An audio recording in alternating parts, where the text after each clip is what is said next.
Now at 10, this is Fox 61, Connecticut's news station. All right, now at 10, a difficult diagnosis for former President Joe Biden. His office said today that his doctors have detected an aggressive form of prostate cancer. Thanks for joining us for the Fox 61 News at 10. I'm Brent Harden. And I'm Sarah Sanchez. The Biden family is now going over their treatment options while Americans send their best wishes to the former president. Eben Brown has more on his diagnosis and what is next for the 46th president. Former President Joe Biden is diagnosed with an aggressive form of prostate cancer. His office shared the news in a statement on Sunday, saying the cancer cells have spread to the bone. The 82-year-old former president was diagnosed on Friday after he was seen for experiencing urinary symptoms. I want the viewer to know that most of the time prostate cancer would be asymptomatic. When it reaches the point where you already have urinary symptoms, that's also a sign that it's pretty far advanced. His office also says the case seems to be hormone sensitive, allowing for an effective management of the diagnosis. Well, hopefully they could stop it if it's so testosterone dependent by the hormone therapy and hopefully by radiation. I wouldn't say it's ominous, but I'd say it's very, very concerning and clearly a life-threatening situation. Reactions are pouring in from both sides of the aisle. President Donald Trump wishes Biden a, quote, fast and successful recovery, writing in part, Melania and I are saddened to hear about Joe Biden's recent medical diagnosis.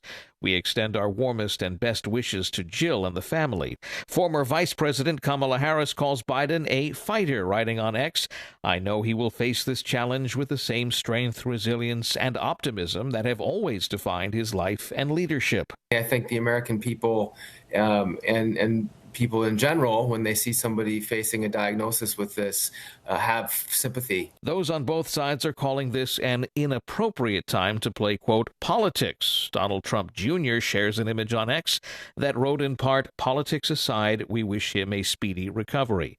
Biden and his family will be looking into treatment options with his doctors. Eben Brown, Fox 61. More detail now. Last Tuesday, President Biden's medical team found a prostate nodule, and the cancer was determined on Friday. Now, obviously, no cancer diagnosis is good, but one doctor we spoke to about President Biden's treatment options said there are reasons to stay positive, and that comes down to hormone treatment. We know that prostate cancer is very responsive to testosterone, and when you take away testosterone, it causes the prostate cancer actually to regress. Even aggressive forms of prostate cancer can often be treated for many years with hormone therapy that lowers testosterone levels.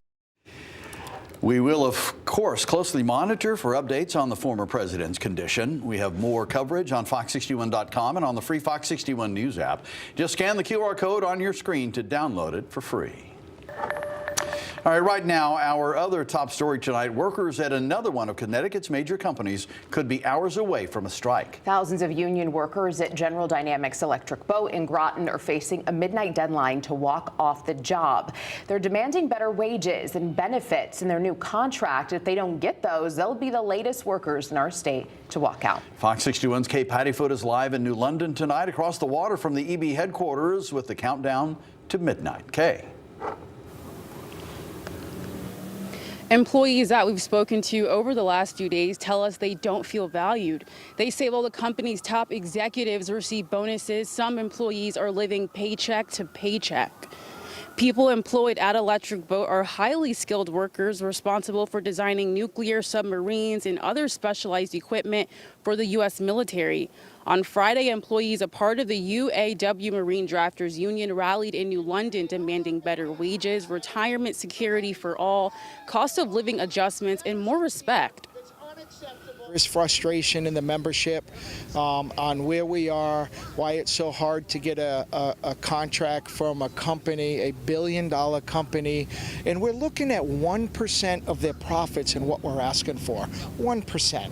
How this union has stood up to support each other. As of now, 2,000 workers have signed up for picket duty and are ready to strike. We are expecting an update soon on whether or not they will strike, and we'll have that update within the next 30 minutes. It's also worth mentioning that if they do strike, this will be the second largest company in our state to have their employees striking, the other being Pratt Whitney, where thousands of workers are going into their third week picketing.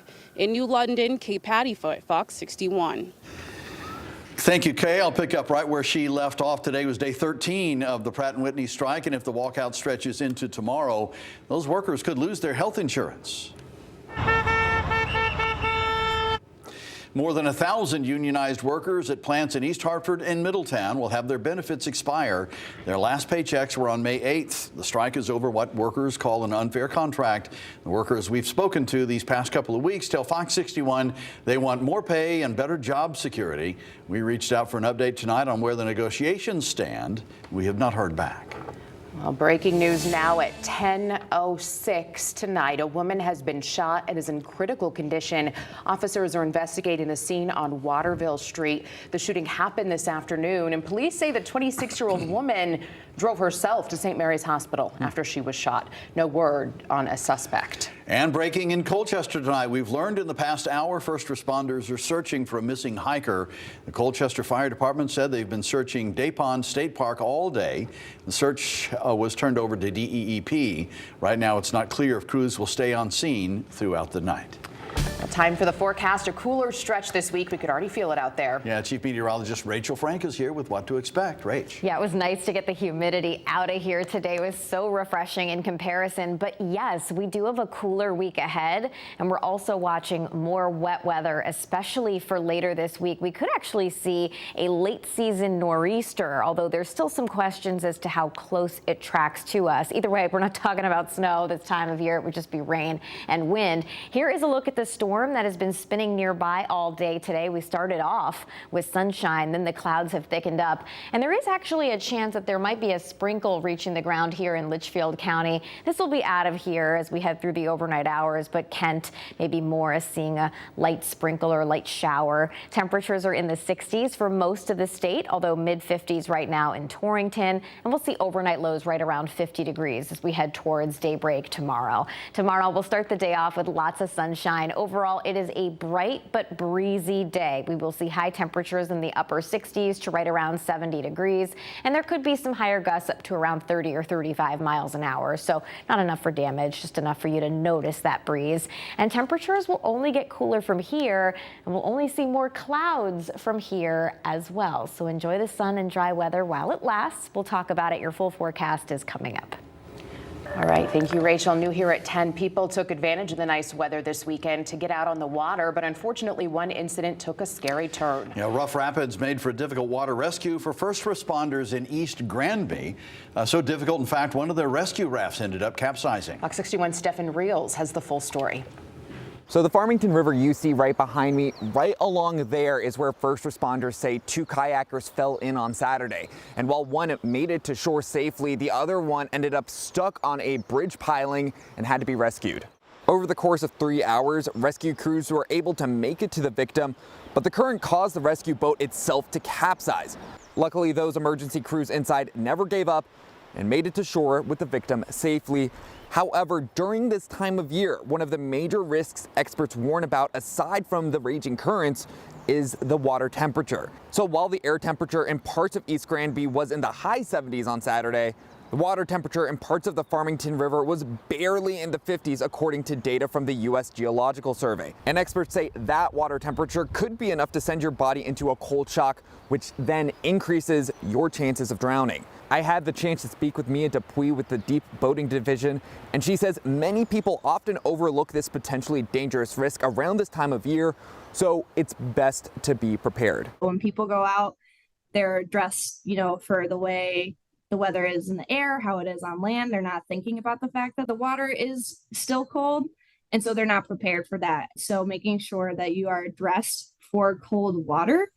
And the biggest thing is having your life jacket on. Now, if you are out on the water for whatever reason this time of year, it's important to make sure that the clothes you have on can keep your body warm until help does arrive. So experts recommend things like dry suits or wetsuits, things along those lines to make sure your body can keep you warm. Also, make sure you check the weather and the water temperatures before you decide to go out on the water or not. In East Granby, Stephen Reels, Fox 61. A car fire on I-84 in Farmington snarled traffic this afternoon. Take a look here. This video was sent in by a Fox 61 viewer around 3 this afternoon. You can see thick plumes of smoke and heavy flames there. The fire happened off the westbound lane near exit 39. State police tell us no one was hurt. And no one was hurt in a balcony fire at a West Hartford apartment complex last night. The flames erupted from a third-floor balcony at Bishop's Place Apartments on Albany Avenue. Happened around 9 p.m. on Saturday. It was fully extinguished within 15 minutes of firefighters arriving. Only the outside was damaged, and we're told people living there were able to go back inside, that no one was displaced or injured. The cause is still under investigation.